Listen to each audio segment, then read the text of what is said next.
नहमदुहु व नसल्ली अला रसूलिल करीम बिस्मिल्लाहिर रहमानिर रहीम रब्बिश इश्रह ली सदरी व यस्सिर ली अमरी वहलुल उक़दतम मिन लिसानी यफ़क़हू क़ौली सदक़ल्लाहु अज़ीम। मौजूद ख़वातीन हज़रात, गुज़िश्ता रात से पाकिस्तान की अवाम की अक्सरियत जो है इस बात पर परेशान है कि पाकिस्तान की सबसे बड़ी अदालत के सबसे बड़े जज यानी चीफ जस्टिस पाकिस्तान ने ये कैसा फैसला किया है कि उसने पाकिस्तान की इस बड़ी अवामी पार्टी के किसी भी गवाह को ज़ेर बहस नहीं लाए, कोई हकायक उसके सामने नहीं रखे, बल्कि फैसला करते हुए उन्होंने सिर्फ और सिर्फ तकनीकी बुनियादों के ऊपर उस अपील को मुस्तरद कर दिया। और तकनीकी बुनियाद ये रखी कि आप पहले हाईकोर्ट वहां पर गए थे अपना लाहौर में, और उसके बाद आप पेशावर हाईकोर्ट क्यों चले गए। मैं इस बहस में नहीं पढ़ना चाहता कि तकनीकी बुनियाद क्या थी और कैसी थी, लेकिन उसके बाद उन्होंने बाकायदा उस केस के अंदर उन 16-17 लोगों को सुना भी। अब ये वो लोग हैं कि जिनको लोग शायद जानते भी ना हो, महमूद अहमद, मोहम्मद मुजम्मिल संधू, यूसुफ अली, उसके बाद बिलाल अजहर, ये पीटीआई के रुकन थे और इन्होंने इनको इलेक्शन में हिस्सा नहीं लेने दिया, तो इनको सुना भी। फिर उसके बाद पूरी बहस भी सुनी, लेकिन फैसला नहीं दिया। फैसला उन्होंने इसलिए नहीं दिया कि वो समझते थे कि अगर वो फैसला देंगे तो उनके पास कोई दलील मौजूद नहीं, और उन्होंने सिर्फ इस बुनियाद पर कहा कि हाई कोर्ट जो है उसके आप वहां से गए थे लाहौर हाई कोर्ट में, और अब आप पेशावर हाई कोर्ट में चले गए, इसलिए आप जो है कभी इधर से उधर घूमते रहे। आप नए तौर पर एक जगह से फैसला नहीं हो रहा तो दूसरे से लेने की कोशिश करते थे। आप रिजेक्ट कर दो, लेकिन अपना फैसला दो। लेकिन शायद काजी फायज ईसा साहब को इस तरह आईन, कानून और हकायक से खेलने की पुरानी आदत है। इससे पहले वो एक बहुत बड़े केस के अंदर, और वो करप्शन का केस था, उसके ऊपर ऐसा ही फैसला दे चुके हैं। आज मुझे वो करप्शन का केस याद आ रहा था, इसलिए मैं सोच रहा था कि मैं आपके सामने उसको पेश करूं ताकि आपको अंदाजा हो जाए कि क्या होता है। ये बुनियादी तौर पर नवाज शरीफ खानदान की एक बहुत पुरानी आदत है कि वो अपना केस लटकाते रहते हैं और फिर एक वक्त आ जाता है कि अदालत कहती है कि अब तो इस केस के अंदर कोई जान नहीं रह गई।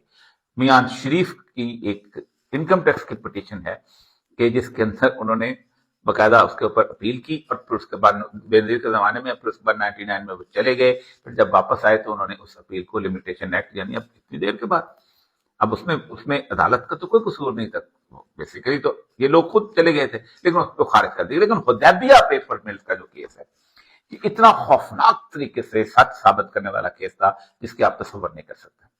ये केस यूं तो 1992 से चला आ रहा था, और उसके बाद बेनजीर हुकूमत के अंदर इसके बारे में काफी सारी जो है शवाहिद आगे हुए थे, लेकिन इसमें असल जो थी वो इसहाक डार का वो बयान था। वो बयान मैजिस्ट्रेट के सामने था। मैजिस्ट्रेट जो है वो 164 के तहत जब बयान लेता है तो 6 बुनियादी तौर पर सवाल करता है। मैं खुद बहैसियत मैजिस्ट्रेट कई 100 बयान रिकॉर्ड कर चुका हूं कि क्या आप किसी दबाव के तहत नहीं जो बयान दे रहे, आपका बयान आपके खिलाफ भी इस्तेमाल हो सकता है, आपको पुलिस ने कोई तशद्दुद नहीं किया, और जब वो बयान दे लेता है अपनी मर्जी के मुताबिक तो फिर उसको पुलिस के हवाले नहीं किया जाता, उसको जेल भेजा जाता है या उसको रिहा कर दिया जाता है अगर वो किसी किस्म का मुजरम उसके अंदर शामिल नहीं होता। उस बयान के ऊपर पाकिस्तान की अदालतों में लोगों को फांसियां हुई हैं। 164 पाकिस्तान की अदालतों के अंदर 164 के इतराफी बयान जो कि मजिस्ट्रेट के दे दिया, लोगों की जायदादें जो है इधर से उधर मुंतकिल की गई, लोग फैसले हुए। लेकिन ये वाहिद केस लॉ है कि जिसके अंदर इस काजी फायज ईसा तक पहुंचते पहुंचते सिर्फ 1-1.5 मिनट के अंदर बताऊंगा कि क्या किया गया। अगस्त 1992 में जावेद कियानी जो थे, उन्होंने मोहम्मद रमजान, सलमान ज़िया और असगर अली के नाम से हबीब बैंक एजी ज्यूरिख में 3 जाली अकाउंट खोले, और तीनों गैर मुल्की करेंसी अकाउंट थे, क्योंकि उससे कुछ एक पहले हुकूमत ने ये पाबंदी उठाई थी सागदार साहब ने कि अब आप डॉलर जो है वो बाहर ले जा सकते हैं, क्योंकि उन्होंने लेके जाना था। अब इन अकाउंट्स में चेक और कैश की सूरत में 37,94,762 डॉलर जमा किए गए, और इसके एवज लाखों डॉलर्स के बेल सर्टिफिकेट जारी किए गए। और उनके फर्स्ट कजन जो थे मियां सिराज, उन्होंने भी इस अपने खत के अंदर इसका जिक्र किया था इन अकाउंट्स का। अब लंदन में एक काजी फैमिली ने 3 मजीद अकाउंट खोले, जिनमें काशिम मसूद काजी और नुजरत गौर काजी के नाम से bank of America Lahore, Sikandar Mehsud Qazi के नाम से सिटी बैंक लाहौर में अकाउंट खोला गया, और इसका जिक्र भी उन्होंने किया। अब काजी खानदान के 4 अफराद के पासपोर्ट की कापियां फराहम की गई सागदार साहब को, और उन्होंने ये 2 अकाउंट सिकंदर काजी काजी के नाम पे खोले, और फिर एक नाम साहब को डायरेक्टर नईम के नाम पे खोला गया, और इसको चलाने का पूरा जिम्मा जो था बकौल सागदार के नवाज शरीफ साहब और शहबाज शरीफ जाहिर करते थे। इन 5 अकाउंट्स में आप अंदाजा करें کہ इस पांचों कोर्ट में पैसा ट्रांसफर किया गया और साथ ही इस दौरान नवाज शरीफ साहब की फैमिली ने और शहबाज शरीफ साहब ने तौफीक इन्वेस्टमेंट बैंक जो थी उनसे कुछ कर्जा लिया। अब ये कर्जा जब वो पैसादार बात है, मैं इस लंबी कहानी में नहीं जाना चाहता, मैं असल काजी फायद ईसा साहब के उस टेक्निकल जो है ना मार्ग जो है जिससे इंसाफ का गला घूंटते हैं उसकी बात कर रहा हूं। तो उसमें उन्होंने किया कि उन्होंने केस कर दिया कि हमें पैसे वापस नहीं करते। ये 32 या 5 मिलियन डॉलर थे जो वापस नहीं कर रहे थे। एवन फील्ड के फ्लैट्स इन्होंने गिरवी रखे बरतानिया की अदालत में। अगर आप मालिक नहीं थे तो गिरवी नहीं रख सकते थे। और फिर उन्होंने कहा हम इनको पैसे वापस कर देंगे और हम ये फ्लैट छुड़वा लेंगे। अदालत ने फैसला कर दिया।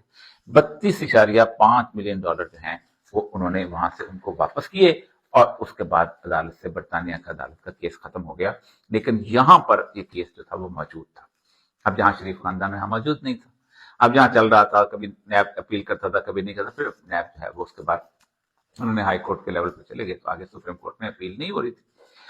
अब हुआ यह कि जब ये केस पहुंचा सुप्रीम कोर्ट में, तो बजाय इसके कि वो जो अकाउंट दिए थे नंबर इसहाक डार साहब, कहा जाता कि इसकी तफ्तीश करो, इसमें अकाउंट में पैसे आए हैं कि नहीं आए हैं, ये देखो कि लंदन में जो है प्रॉपर्टी दी गई कि नहीं, ये देखो कि छुड़ाई कैसे गई, ये देखो कि कौन कौन सी जो तफीक वाले थे उन्होंने कितने पैसे लिए। उन्होंने कहा ना ना ना, खबरदार, इतनी देर के बाद सुप्रीम कोर्ट आए, तुम्हें शर्म नहीं आती?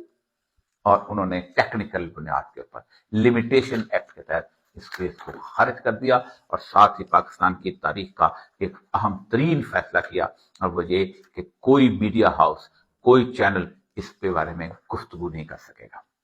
काजी फायद ईसा जो हैं जस्टिस मुनीर के बाद पाकिस्तान की तारीख में एक ऐसे जज साबित हुए हैं कि जो पाकिस्तान की आवाम की ख्वाहिशात और मंगों के जो इंसाफ होता देखना चाहते हैं उसके बिल्कुल मुख्तलिफ फैसले करते हैं।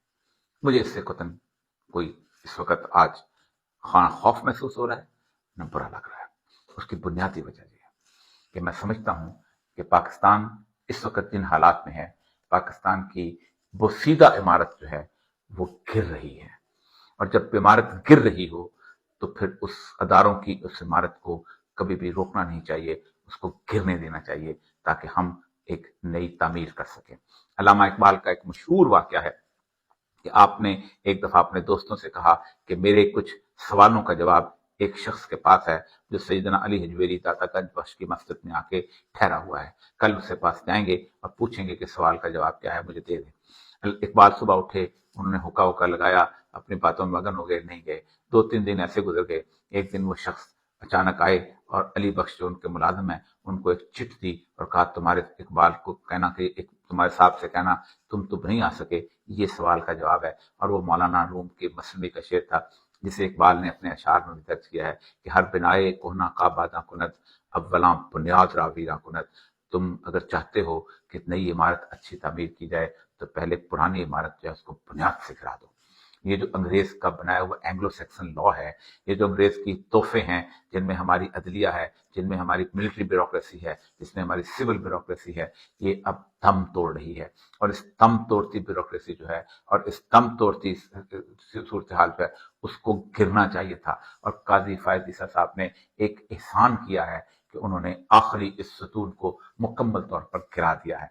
और इसके बाद पब्लिक के अंदर जो सूरत हाल है और जो तस्वर और जो इमेज उन्होंने पाकिस्तान की अदालत आलिया का दिया है, जस्टिस मुनीर के वक्त शायद इस तरह का बुरा इमेज भी नहीं बना होगा, क्योंकि चंद लोग जानते थे, चंद लोगों को पता था, सियासतदानों को अंदाजा था, वही गुफ्तगू करते थे। सियासतदान ज्यादा से ज्यादा एक मुट्ठी भर होते हैं, वो अखबारों के साफ ही किया करते थे। जस्टिस मुनीर चला गया, उसने पहला फैसला दिया, चला गया, दूसरा फैसला दिया, अयूब खान को स्टैब्लिश किया, चला गया, लोग बातें करते रहे। यहां तक कि जस्टिस मुनीर जो थे वो बाद में किताबें लिखते रहे, फ्रॉम जिन्ना टू ज़िया, उसने किताबें भी लिखी और कितनी बेशर्मी के साथ ये फिक्रा लिखा कि पाकिस्तान में डेमोक्रेसी को सही ट्रायल नहीं देनी। इसको ओपनिंग सेंटेंसेस है उस किताब का, सही ट्रायल नहीं देने दिया गया, हालांकि जब डेमोक्रेसी की जमहूरियत के सबसे बड़े कातिल वही थे। इसके बाद बेशुमार जजेस आए कि जिन्होंने बाकायदा मुशर्रफ को आइन में तरमीम की इजाजत दी, अनवारुल हक ने हक को आइन में तरमीम की इजाजत दी, सब आते रहे, भुट्टो केस के जाते रहे, दूसरे आते रहे। लेकिन इस सब जजों के जिस तरह आहिस्ता आहिस्ता आहिस्ता सुप्रीम कोर्ट की इमारत को गिराने की कोशिश की थी,